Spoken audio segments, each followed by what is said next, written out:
Hey friends, I have another fall project that I'm working on and I thought I would share it with you while I'm in the process of making it.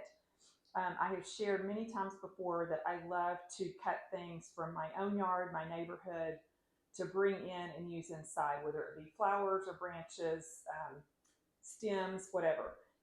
My brother and my mom both live on acreage in East Texas, and one of my favorite things to do during the fall and the holiday season is to kind of forage their land and their property for things to bring back to use for holiday decor. My brother has a huge holly tree that I love to cut from, and they have pine trees, cedar trees, all kinds of things.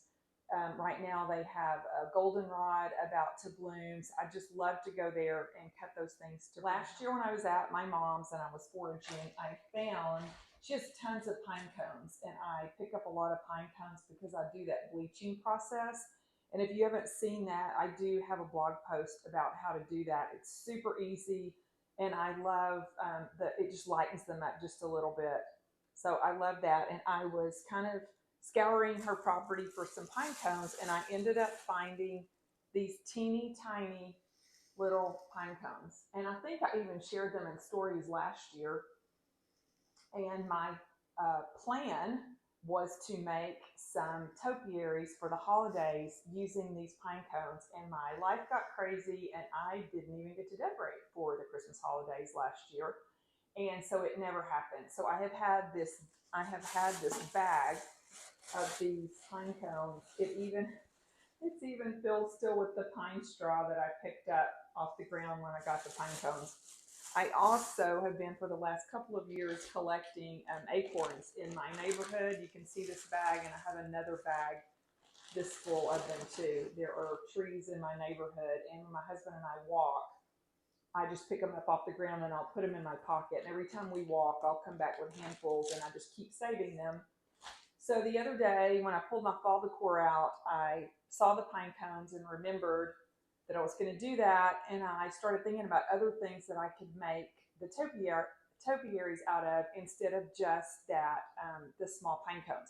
So I went to my craft closet. I actually already had this large styrofoam ball.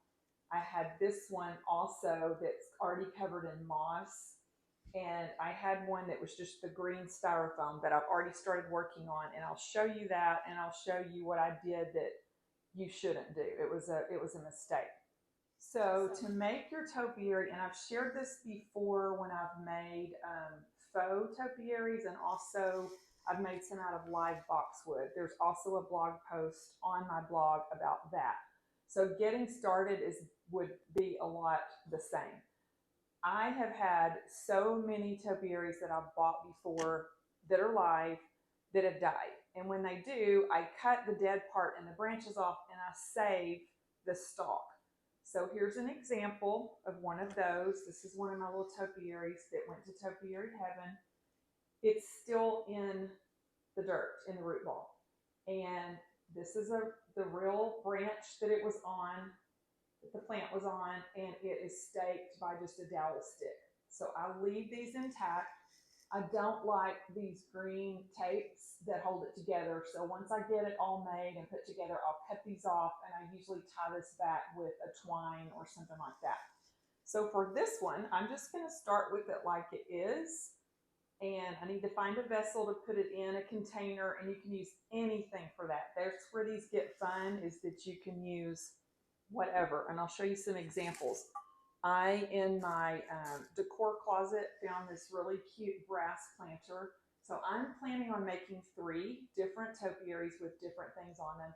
I'm going to do one in this brass planter. And I thought it would really be cute to have a grouping of 3 brass planters, but I didn't have any more on hand. I ran to the thrift store, my local one, they didn't have anything.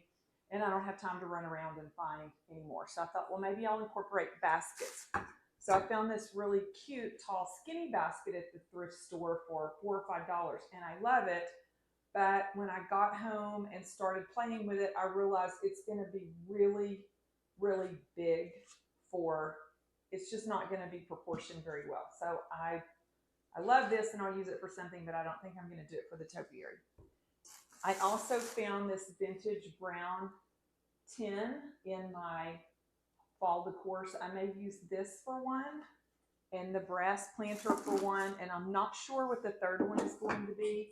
I did pick this bucket up at the thrift store, but I don't want to use the silver. So my idea was, because it was very inexpensive, is I may either spray paint it or do rub and buff on it to make it look brass.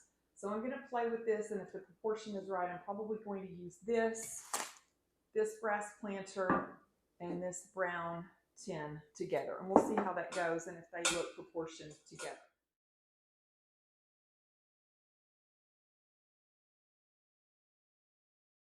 So that's the first thing, is you've got to decide what you're going to use for your vessel. If you don't have a dead topiary to start with, you can just use a stick from your yard. Branch off of a tree. You just want to get one that's fairly straight. This one's a little crooked, so I'll have to anchor it in there kind of at an angle, or I don't know, I may go find another stick. You can use a dowel stick that you can just buy at the craft store. It just doesn't look quite as realistic, so I like to use a real stick.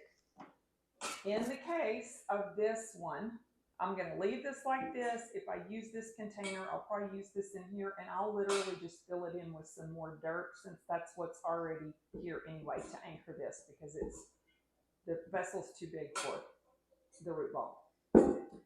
If you're going to use another container, this one actually used to have another topiary in it. So there's already, you can see there's styrofoam in here. So you can just take a piece of floral foam or styrofoam, stick it in your vessel, and you can hot glue it in there. Or if you cut it a little bit too big, you can just wedge it down in there so it'll stay, and you don't have to put hot glue in your container. So you could start with this, put your styrofoam, take your stick, you're going to put some glue on this and on the styrofoam, and you're going to stick it down in there, and it's going to stay in there. Now this is too long for this, so I still need to cut it off, but you get the idea of how you're going to start if you don't already have this stalk of a topiary. So that's the first step. Find your vessel, figure out how you're going to anchor it, find your stick that you're going to use, decide how many topiaries you're doing and what sizes you want. Again, I'm doing 3. I have 3 sizes here. This is one that's a small moss ball, and I bought that, I think, at Hobby Lobby yesterday. I had already started another topiary that's going to be real similar in size to these, so I decided I wanted a smaller. So I started a few days ago on this project, and I started with the acorns. And here's what I did that I was going to tell you, don't make my mistake. I had a green styrofoam ball. This is more of a floral foam, but the other one was styrofoam, but it was about this color, green. And I should have spray painted or covered that ball with moss first, and I didn't. So when I started gluing all of my acorns, so here's the ball, and you probably will not be able to see it very well from there, but you can see green foam, styrofoam in between these acorns, and I don't like what it looks like. So I'm going to have to figure out something, because by the time I realized that was an issue, I was too far gone. So I went ahead and finished it, and I have an idea for how I'm going to try to cover that up, but just don't make that mistake. Spray paint your styrofoam ball, or get some of that Spanish moss and hot glue it on your ball first, and then do your acorns.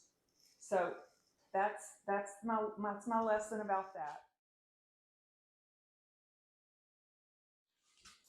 So now I'm going to do one with the small pine cones, and you just need your hot glue gun handy, ready to go, and you need a lot of glue sticks. So you're basically just going to put hot glue on the bottom of this, hot glue it in here, and if it still has a little stem, you can even stick that in, and that helps anchor it. And I'm going to go all the way around this ball. And yes, it is time consuming. It's worth it because they turn out so cute, but you just need a lot of time and a lot of hot glue.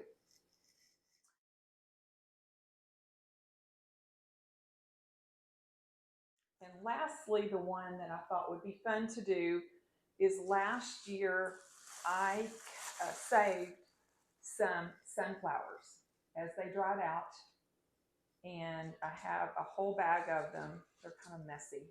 Some are little and some are smaller. You can see this. This is the dried flower heads. So I'm going to remove the stems And I'm going to try to make a topiary covered in these dried sunflowers.